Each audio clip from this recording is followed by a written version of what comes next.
Zweih got offers bigger than Spirits. BCG wanted to buy out Complexity and Heroic. How Simple played his first matches. Donk joins a new team for $5 million and Blast Bounty Grand Finals. Hello there, friends. This is CS2 News Hub. Without further ado, let's get straight to it. We shall start today's video with some pretty interesting news. So earlier we covered the invites to Tier 1 tournaments and also something through Tier 3 events. But what about the real meat grinder? I mean, Tier 2 qualifiers. If you remember, Starladder recently announced their comeback as a tournament organizer, and before running the major later this year, they clearly want to get some practice by hosting smaller events. Hence the Starladder Series Fall. At first, Ninjas in Pyjamas got a direct invite, and then 4 more teams made it through the closed qualifiers: OG, Parivision, 9 and Iberian Soul. And this is where it gets interesting, because Parivision features the former Virtus.pro captain, Jame, and for the first time since December 2024, he's about to play on LAN again. Yeah guys, Jame the Opera Jesus is back to action. The irony is that in Budapest, he's guaranteed to show up. I mean, in Starladder Series Fall, even if it's just a Tier 2 LAN. But meanwhile, Virtus.pro themselves might not even make it to the major in the Hungarian capital. You know, their results recently are not that great, so they basically have to keep up. Now guys, I can't believe that I'm saying this, but Tyloo just bought Donk. All of a sudden, the other night, it was a crazy story to pop up on Tyloo's Twitter. They decided to outshine everyone in the media and announced that they had bought out Donk for $5 million. And obviously the community just blew up. Most people instantly laughed it off and moved on because, well, obviously it's not reality. Even Team Spirit themselves confirmed it in the comments of the Tyloo's post. But Overdrive, the scout for Team Spirit, decided to take it seriously, and he said that Donk is actually worth way more than $5 million. This makes us wonder, was there any truth to this at all? I mean, obviously not Tyloo's post, but Overdrive's words. Let's be real guys, esports buyouts are not nearly that expensive. At least, not yet, but who knows? Donk is a generational talent. How much do you think is his buyout? Let us know in the comments below, and my honest opinion is that it's around $10 million.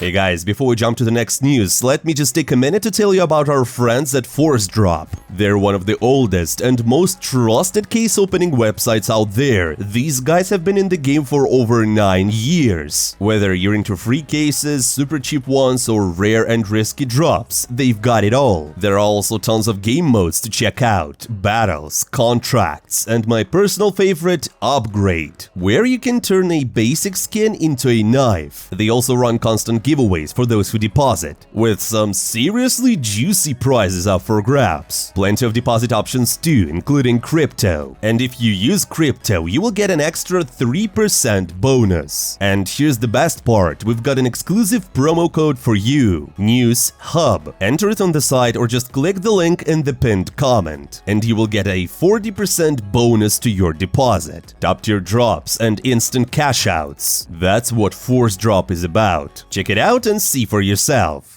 Speaking of huge cash, Team Spirit, and talents, there's some pretty interesting details that came out. In a recent interview, Zweih's father revealed that Ivan had received offers with way higher salaries and buyout fees than Spirit offered him, but he decided to stay with the Dragons. Because, as he put it, happiness isn't about the money. Zweih's dad also shared that the whole family has been supporting Zweih from the very beginning, watching his games back in the ECL leagues, and even trying to understand the game itself, just to back their son. And as his dad said, Zweih's main goal is just to win the major, and he won't stop until he lifts the trophy. On a side note, huge respect to parents like that. Speaking about Spirit players, it's worth mentioning that Semphis recently shared what makes Donk and ZywOo's aim so insane. According to him, it all comes down to the mouse grip, because both of the world's best players don't rest their hands on the mouse fully and on the pad as well. They kinda hold it slightly mid-air, like boxers with their gloves, always moving, always activated, I don't know. That way their movements are way smoother since they don't need to constantly flick around and they are always focused, always ready to strike. Although Semphis also added that their level of play still is not as high as peak Simple, they just have the right grip, that's all. I mean, of course, mouse grip is super individual, but hey, maybe it's worth experimenting if you just want to get a little closer to the stars of World CS. Speaking of ZywOo and Vitality, Ropz decided to admit that the team's level has dropped off a lot lately. He pointed out their match against Team Liquid. They did review it afterwards, they talked through what went wrong, and while they were happy with the win, they knew it was a shaky result. And I remind you that Vitality crashed out from Blast Bounty. Still, the team's spirit is alive. According to Ropz, after ZywOo's crucial miss in the final round on Inferno against the Mongols, the team immediately calmed him down and didn't let him tilt. So right now, it's really just about fixing their tactics and toning down their overconfidence. Because, you know, after the shuffle season, they came back acting like champions. Deservedly, no one argues with that, but so far they haven't delivered any real results. Speaking of the GOATs, let's talk about Simple, because you guys asked us in the comments of the previous video. Recently, BCG got a lot of matches, for example against Simple's former teammate Boomich and his BB team. Let's cover it. It all started on Mirage, already a signature map for BCG, and honestly, there they felt like kings. In the first half, they only started to drop off and give up rounds towards the end, and before that they were really confident and cool. Seems like Simple already got used to tier 2 scene. He was top fragging, high tabbing, having some fun and still winning the game. The first half eventually ended with a score of 8-4. After the change of sides, BCG just quickly reached 11-4 and then finished off the opponent on their map pick. And here I thought, wow, they might actually do it, because, you know, BB team, I mean, they're tier 2, but they're closer to tier 1 than any other opponent Simple met recently with BCG, I mean. But then came Nuke, BB team's pick, and there was nothing left of Simple's team here, because the first half ended with a score of 9-3, and in the second half BB team just won the remaining rounds, and that was it. Dusty was the decider, where BCG started off strong, to be honest, and even finished the first half with an almost equal score, but in the second half they only took the pistol round and another one, and they were done. And you know what, guys, honestly, reviewing the first matches of Simple in BCG, I mean, he's clearly not in his best shape, but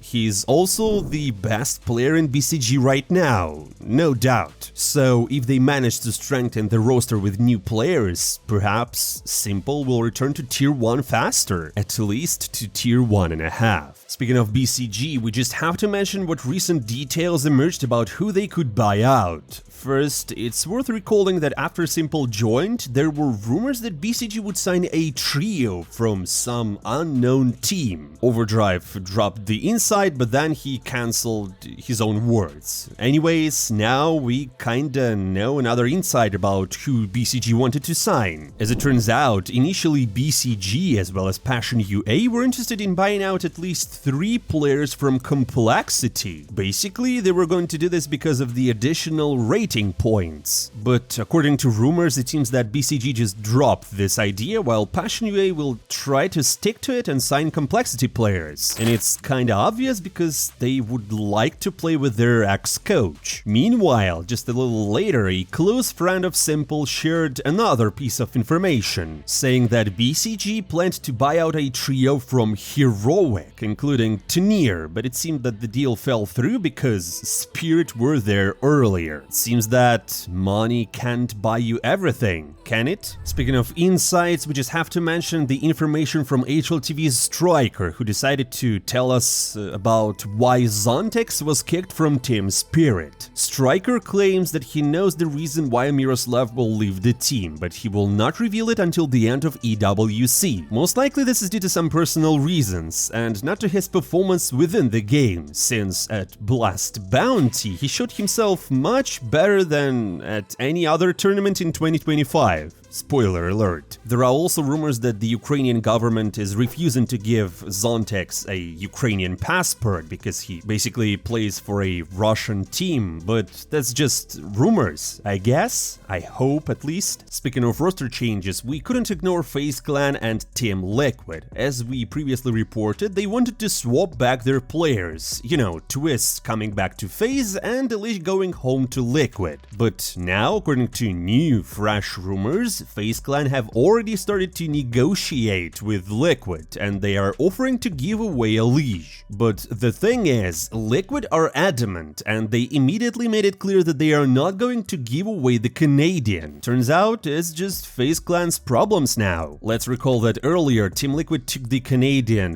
Twistzz from Faze for free because the org didn't renew his contract. So now it's kinda obvious that Liquid just don't want to trade him back for free as well. Now, my friends, finally let's move on to the Blast Bounty Finals, the Mongols versus Team Spirit. For the Mongols, this is a chance to win their second LAN tournament, and for Team Spirit, a chance to defend the title of Blast Bounty Champions. Plus, we have to mention this, Spirit has won 6 out of 9 best of 5s in their LAN finals, and with Zweih, they have not lost a single one yet. Let's watch. The match began on Nuke, Spirit's pick, and they were leading.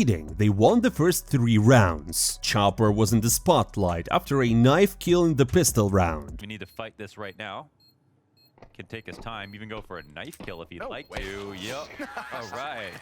However, when the Mongols got their money, they responded with their own series of 4 rounds. But I have to say it was a pretty close game. Spirit didn't want to stay far behind. They brought the game to the score of 5-4, and then Blitz knifed his opponent. Letting it happen.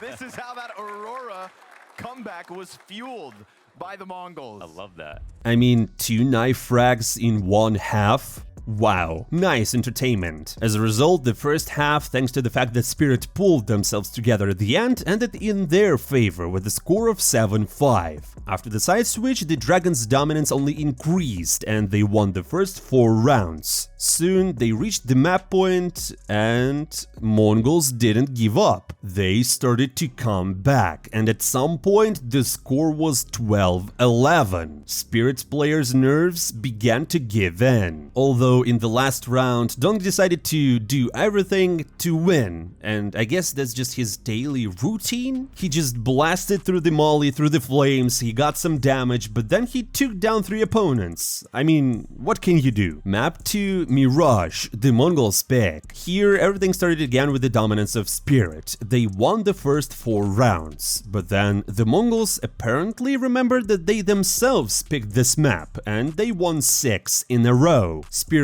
were able to take another round, but the first half ultimately ended in the favor of the Mongols. Scope to his counterpart, a headshot onto Senzu. It is overkill for Shiro as he's trying to take control of the last couple of rounds. But Blitz has got the answer. It's 2 headshots back from Sandwich. And a 1v3.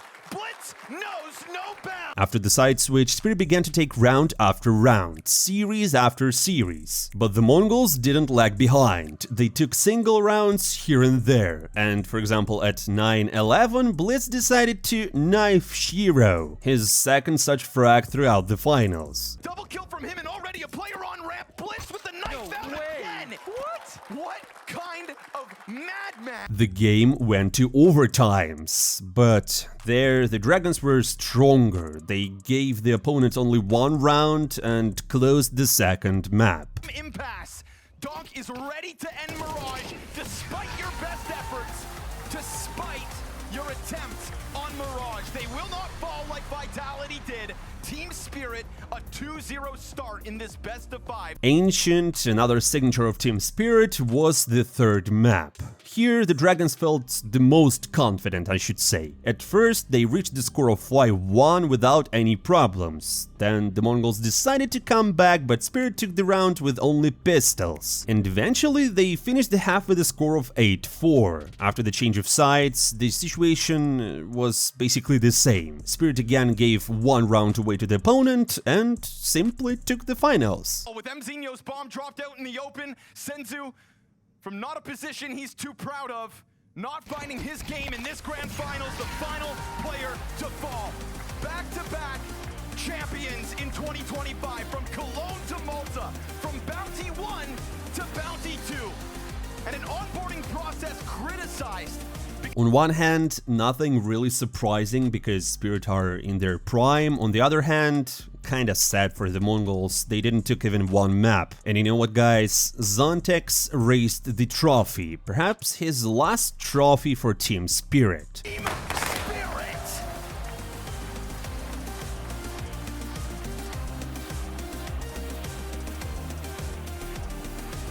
I mean, obviously, Esports World Cup is still ahead, but it will be much more difficult for Team Spirit to succeed there. It's not some tier 1.5 tournament where people save strats, I think. And again, Donk received his MVP medal, and it's number 10 in his career, overtaking Niko. By the way, Kenny decided to welcome Donk to the 10 MVPs club. Although I have to say, Donk didn't overtake ZywOo in the number of days spent for 10 MVPs. Because the Frenchman did it 12 days faster. But I guess Team Spirit's plan is to beat them, because Vitality is still the best team in the world. Or are they? And that's all for today, my friends. Thank you for watching. Don't forget to hit the like button, to follow the channel, and to drop by in the comments below. Tell us what you think. CS2 News Hub out. I'm not saying goodbye for a long time. See you soon.